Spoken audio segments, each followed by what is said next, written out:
Kính thưa quý bạn chị em và cộng đoàn thân mến, có một câu chuyện kể như thế này.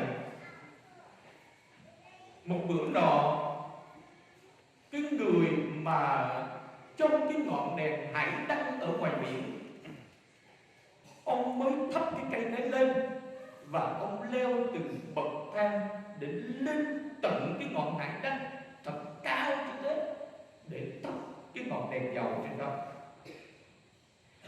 Khi ông cầm cái cây nến đang đi trên đoạn đường để lên thắp cái ngọn đèn dầu ở trên cái nóc ngọn hải đăng, thì cây nến nó mới hỏi ông rằng: này bác,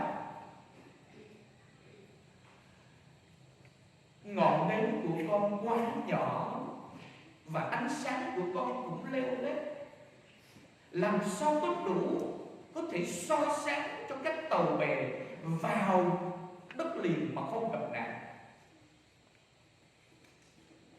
Thế là bác canh giữ ngọn hải đăng mới nói với cây nến rằng: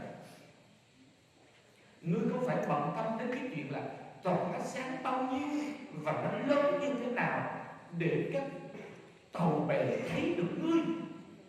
Điều quan trọng ta muốn nói với ngươi đó là hãy làm tròn cái chức năng của ngươi, đó là tỏa sáng. Như thế là đủ rồi. Còn những việc còn lại để ta làm, ngươi không phải bận tâm.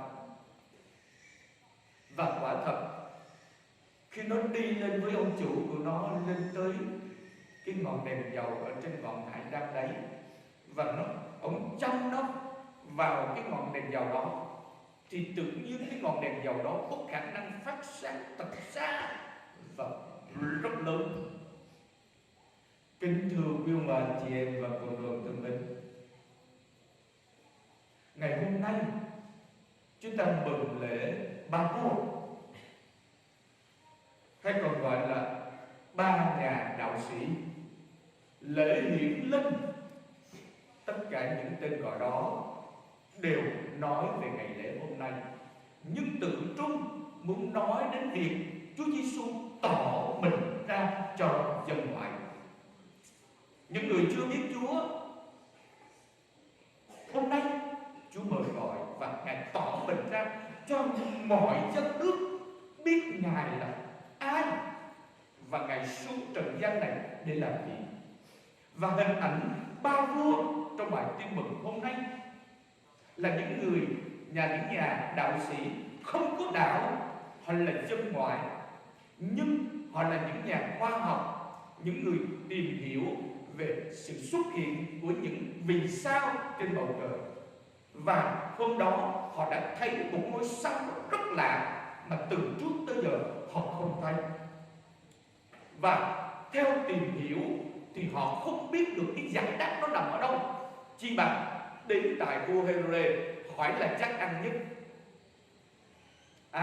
Thế là họ đã đến nơi đây, họ hỏi vua Herode cũng bó tay mời các kinh sư, các biện phái, các tư tế đến để hỏi thử là cái ngôi sao này nè, tại làm sao nó xuất hiện một cách lạ lùng như thế. Các ông giải thích cho chúng tôi đi.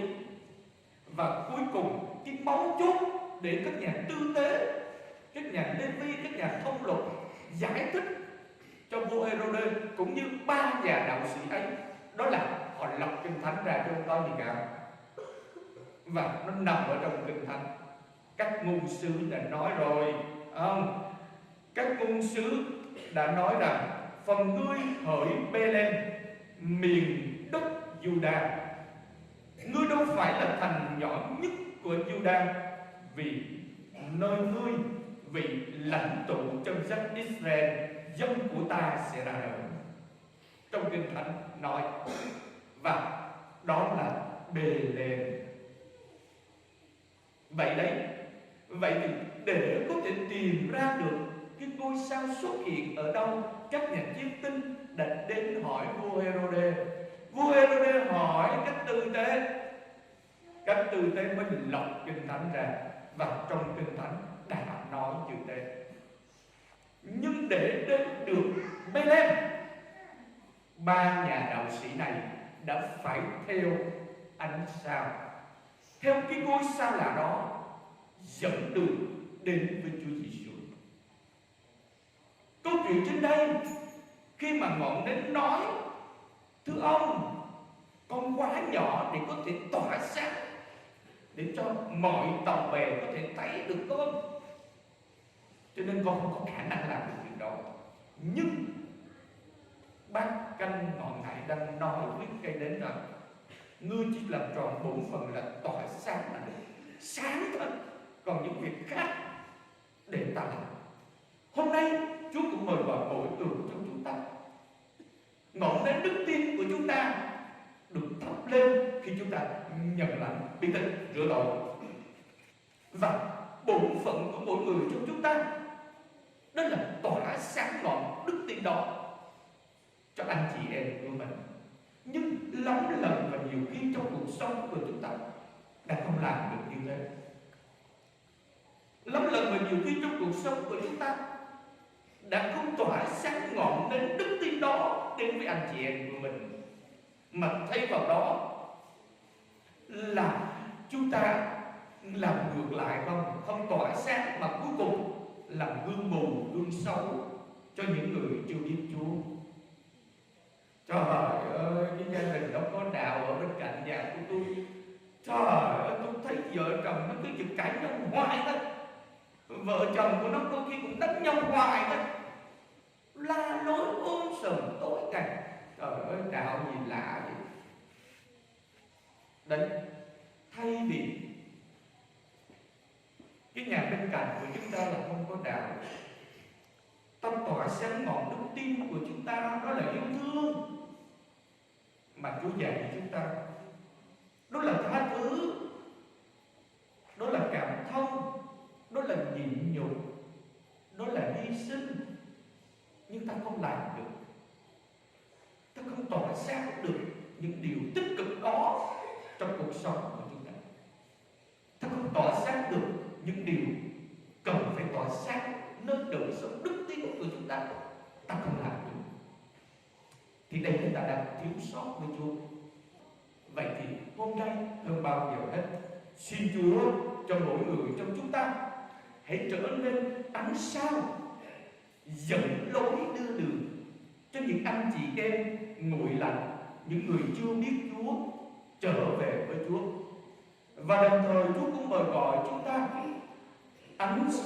ánh sao đức tin của mỗi người trong chúng ta phải tỏa sáng. Hãy làm tròn bổn phận đức tin của chúng ta, đó chính là tỏa sáng lòng tin đó cho anh chị em của mình. Ước gì với lòng tin và quyết tâm sống lòng tin, xin Chúa cho chúng ta có được một đời sống thực tế hơn, cụ thể hơn, nơi chính gia đình của chúng ta, nơi chính cuộc sống của chúng ta nhiều hơn nữa. Với lòng tin đó thì để chúng ta đứng lên tuyên xưng lòng tin của mình. Đó là những